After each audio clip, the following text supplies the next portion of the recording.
We'll begin as we always do with our daily dispatch.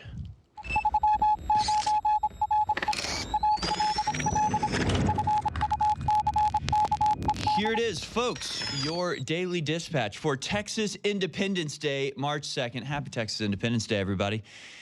Here's your daily dispatch. Russian Foreign Minister Sergei Lavrov warns World War III could be, quote, nuclear and destructive.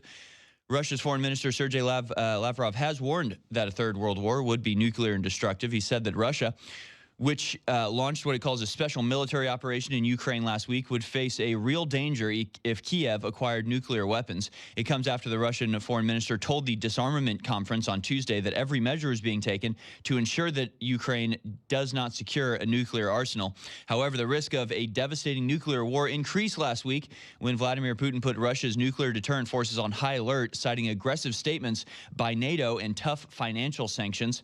The move followed a chilling message from the president, who warned that anyone who tries to hinder Russia's invasion of Ukraine will, quote, see consequences you have never seen in your history. Yes, folks, that's a threat of nuclear war. But again, thank God we have the steady hand of Joe Biden leading us through these troubled waters. Meanwhile, Russia is continuing on its march into Ukraine as they fire a cruise missile at Freedom Square in Kharkiv, Ukraine. And the reports are that Kharkiv is now occupied by Russia. Russia reportedly fired a cruise missile into Freedom Square on Tuesday. In eastern Ukraine, it's the second largest city. The blast detonated right in front of the headquarters of Kharkiv Oblast government. The bombing was captured on video. President Zelensky described the attack in his speech to the EU Parliament this morning, saying, quote, evil, armed with rockets, bombs, and artillery, must be stopped immediately, destroyed economically. We must show that humanity is able to protect themselves. The rocket aimed at Central Square in Kharkiv is an outright undisguised terror. After that, Russia is a terrorist state. No one will forgive. No one will forget.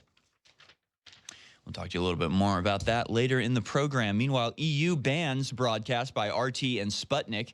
The Russian outlets have been barred from airing in Europe from Wednesday. They've also been removed from DirecTV, and they've also been removed from big tech platforms such as Apple and Google. They have all removed this Russian state television, which is great. I think when you're heading towards nuclear war, I think what you want is less information. I think the less information you're getting and the less you're looking at this from multiple directions, the more informed your decision will be. I think we need one singular narrative pumped down our throat from one authoritative source that questioning is illegal. I think that's how we get to truth here, and that's how we really resolve this crisis peacefully, is by silencing anybody who has a different opinion than us. Of course, last night was the State of the Union. President Joe Biden took his biggest stage of the year Tuesday amid the most consequential stretch of his presidency so far, confronting a war in Europe at the same time that he works to improve his political prospects. Biden sought to rally a divided and weary country. It was a mumbling embarrassment, as we all knew it would be. And the only notable things to come out of the speech are the uncomfortable gaffes that we'll show you a little bit later in the program. But of course, they declared victory over COVID. He said COVID no longer has to rule our lives. Well, thank God. Thank God the kidnappers are finally letting their Stockholm Syndrome victims out on a little bit of a leash here. Hey, meanwhile, new study from CNN, Sweden says Pfizer mRNA does indeed integrate into our DNA. What?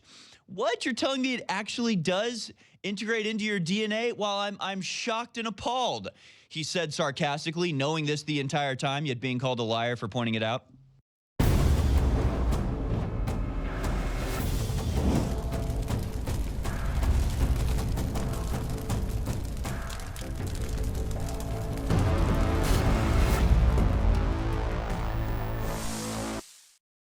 You are insane if you are not supplementing vitamin D3 and vitamin K in your life. That's not my opinion. If you look at the facts, you are crazy if you're not taking it at least several times a week, especially if you've got darker skin and aren't getting a bunch of sun. Just look into vitamin D3 and folks that have more melanin in their skin and the fact that that blocks the sun and then your body can't produce it naturally. The best place to get it is naturally from the sun. The second best place is by ingesting it, and the best way to do that is under the tongue into the blood vessels so it goes directly in the blood. And that's how you take Winter Sun, is sublingually under the tongue. Now, this is a high-end, organic, bioavailable vitamin D3. And then on top of it, it has a high-quality vitamin K because the two work in synergy, not just for your immune system, but every major function in the body. And when I forget sometimes to take it for a week, I feel it. I notice it. I religiously now henpeck my dad and call him every couple days and make sure he's taking it. I go over to his house every couple of weeks and check that the bottles are going down. And since he's been doing it for 6 months, it has been miraculous. He looks 10 years younger. Ladies and gentlemen, I am religiously now taking it every morning, a couple drops under the tongue. It's great for children. It's great for adults. It is extremely critical for older people and, again, folks with brown skin. If you've got brown skin or you've got dark brown skin, you better listen to me and research this, because the system isn't telling you why black folks out there are dropping dead in such massive numbers, but we are here talking about it. The number one issue is vitamin D3. You must have it to live. Wherever you get it, get your vitamin D. But we have a high quality source back in stock, 50% off, Winter Sun, InfoWarsStore.com.